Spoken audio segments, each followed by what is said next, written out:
I can go war crimes, guys. What do you mean? You're in the hot seat now. Can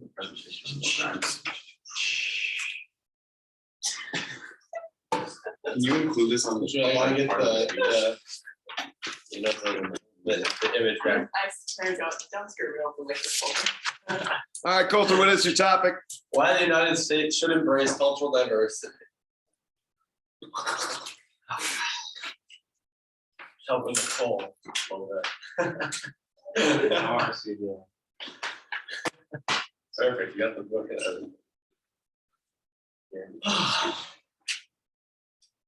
Actually, it's 4 minutes of like 4:30.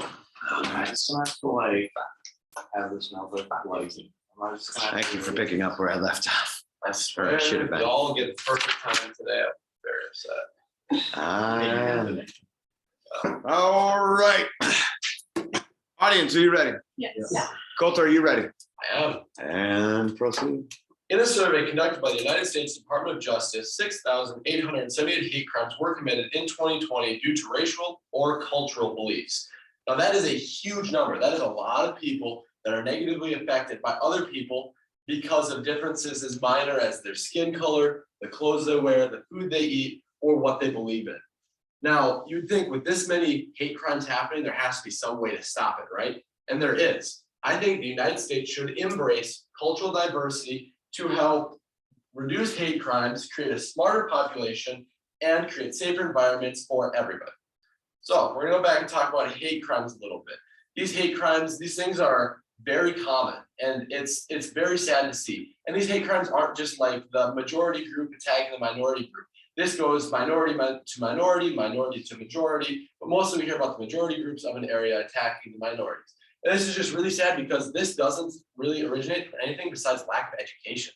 They're attacking these people solely on the fact that I don't understand what you are and what you're coming from, and it scares me, it frustrates me, it upsets me, and this is the only way that I can deal with my problems. Now, cultural diversity can help with this in many ways because it educates the people on what the people's cultures are, so there's less confusion, less cloudiness about it, so it's not as scary. And it also can teach people how to deal with what they're feeling. So if you feel scared by somebody else's religion, their clothes, their habits, your first instinct isn't to be like aggressive and scared of them or like terrified. It's to be more of an accepting, like, okay, I don't quite understand why you believe this, so I'm gonna figure it out myself. And that kind of leads into the smarter population. The University of the People reported that cultural diversity increased deep learning, empathy, and confidence and growth among students. Now, this is a big thing. If you integrate cultural diversity and teaching that into schools, it increases this deep learning. And so deep learning is this thought where if you give a child a problem, they only can figure it out through their perspective. But if you teach them different perspectives, you teach them different religions, different cultures, they can look at a problem head on and they can try to solve it. And they can take a step to another opinion and they can look at it from a different side and see different sides of this thing. This increases problem solving drastically. This allows for a lot smarter people. So then you get your confidence, which is amazing for little kids, because if you get little children taught to be able to speak or to learn with other people different than themselves, this can boost confidence. So you can stand up in a group of completely different people of all ethnicities and still be confident enough to speak because you are accustomed to them being in your life previously. And then empathy as well. If you know that someone is different from you, and let's say one of their cultures is they do a certain holiday or fasting, you can kind of understand where they're coming from and put yourself in their shoes and not judge them for what they have to do. Then we go into safer environments. The diversity for social impact says that encouraging cultural diversity means people understand language, religion, sexual orientation, and political views in a more accepting way. Now, this is a huge thing in our current world today. In our world today, how many times have you heard about riots because of political views? How many times have you heard of riots because of like a minority group and a majority group clash and something bad happens? These things happen all the time.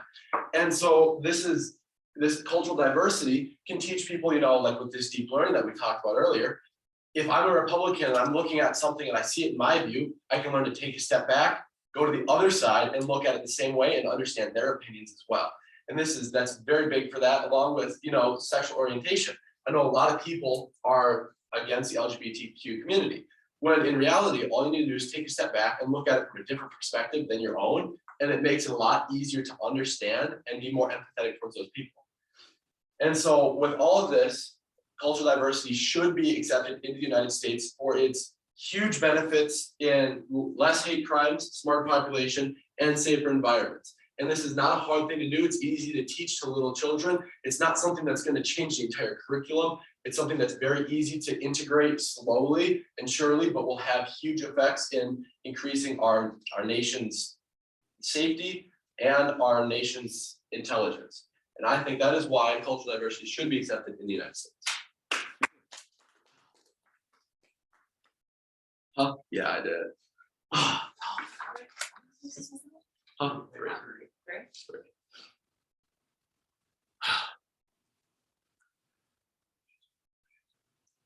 You're done. 440-19.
I'll never forget the book that did it for me. All Quiet on the Western Front.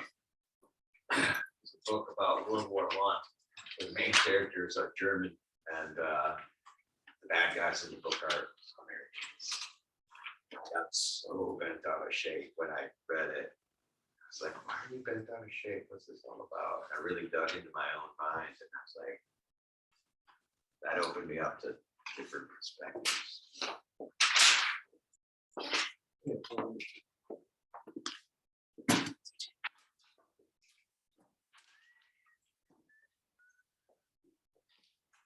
And to kill a mockingbird.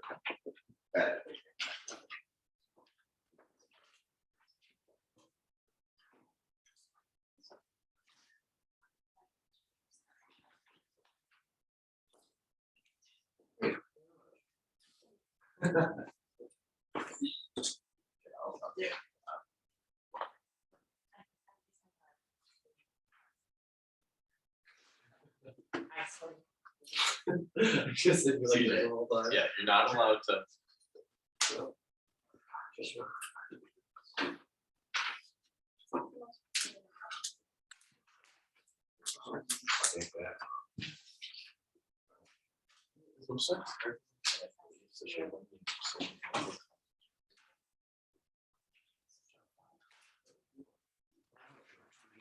That is.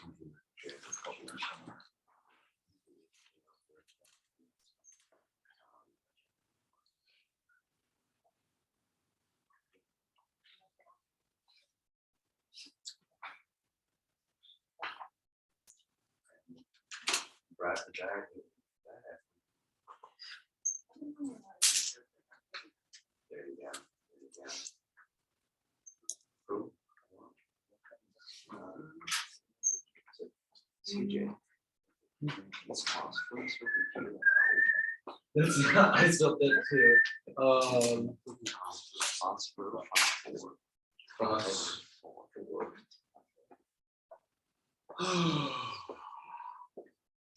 Yeah. Top white phosphorus. White phosphorus. In parentheses. There.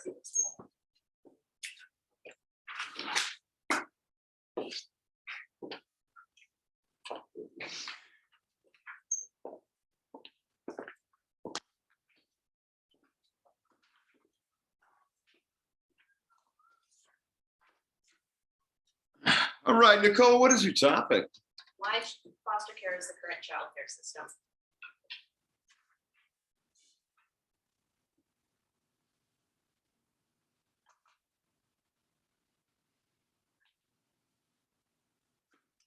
All right, audience, are you ready? Nicole, are you ready? Definitely. And proceed. According to an article by Voices for Our Children, thousands of children are admitted into the foster care system every year. Now, when you generally think of foster care or child care in general, we tend to think of orphanages. Orphanages that we see in films, movies, TV shows, and even musicals like Annie. But those sorts of orphanages generally do not exist anymore, being replaced by the foster care system. And why is that? Why is foster care so favorable over orphanages? That's what I'm here to talk about today. Essentially, foster care or general child care in general morphs over time, generally due to population welfare, and the general political interest of the public. And essentially, I'm going to talk about the brief history of foster care and orphanages and show why how it's changed over time. Now, when you think of orphanages, since they're a thing of the past, you generally believe that orphanages started first and then foster care came afterwards. In reality, that's not how it works. Orphanages are essentially the emo phase of childcare. So the first source of childcare was foster care. And according to adoption.com, which is sponsored by the Gladney Center for Adoption, foster care has been around since the early settlements in America, specifically Jamestown. Now, over time, originally in the early colonies of America, you would have only a small amount of people, and they didn't know how to grow crops in America. There was tough winters. Generally, there was a lot of adults around, but they were able to die a lot easier and have a lot of accidents. We had a whole village disappear at one point. So there would likely been a lot of children who ended up being orphaned or had parents that could take care of them, thus having families take them in for foster care. Essentially, foster care, which is defined by Minnesota Adopt, is a temporary living situation for children, or that you have children enter a family home when their parents are either not around or can't take care of their children. Essentially, foster care was the main source of child care in America until around the late 1700s, around Revolutionary time, and then into the Industrial Age. Because in the Industrial Age, you're able to have more resources, build more buildings, and thus have a lot of influx of people, larger population, especially with the influx of immigrants as well. But in larger cities such as New York, large cities around the East Coast in general, this influx of population essentially led to overpopulation, and thus having a lot of people on the streets who can't support their children. That's when the idea of orphanages started to become a reality. And this generally worked for a long while until generally like mid-19th century. Not 1800s, not 19th century, excuse me. And essentially, orphanages started to wane, especially in New York City specifically, because it's always been a very large city from the beginning of the nation. And so, the start of foster care coming back again started with the Child Aid for New York in New York City, which started to provide welfare for young children who didn't have parents to support themselves. And this, according to the previously cited Voices for Our Children article, inspired the orphan trains. Now, the orphan trains are essentially the trains taking children from the East Coast cities, specifically large cities like New York, and would ship them out to areas like here in Minnesota, Midwest particularly, for working on farms, essentially families that can lose a lot of children and generally can support children. And that's why foster care started to become a reality, and it was a good idea for a lot of people. It seemed like a very fine option, especially with starting to get into more modern times, especially with a lot of revolutionary presidents such as FDR. A lot of public interest started to go towards welfare and changing public life. So essentially foster care, which according to an article by the Orphan Life Foundation, foster care was actually a really good source of benefits for children who were orphaned or didn't have proper parental care. And since foster care is also a temporary solution, it generally seemed like a good idea for a lot of these reformists, generally good natured presidents. Foster care is also a lot more beneficial than orphanages in general. While orphanages can have a lot of children get along with each other and have conversations, they don't have a one family relationship. They have to rely on each other. Foster care provides a family relationship with people who are actually certified to take care of children. And also, orphanages didn't provide proper education for orphans because they couldn't pay for it due to general lack of poverty, especially when orphanages were created. And so over time, foster care and orphanages have revolved in time, specifically due to population welfare, and general political abuse. And overall, foster care is the main source of childcare today because its benefits our beliefs and our current population. Thank you.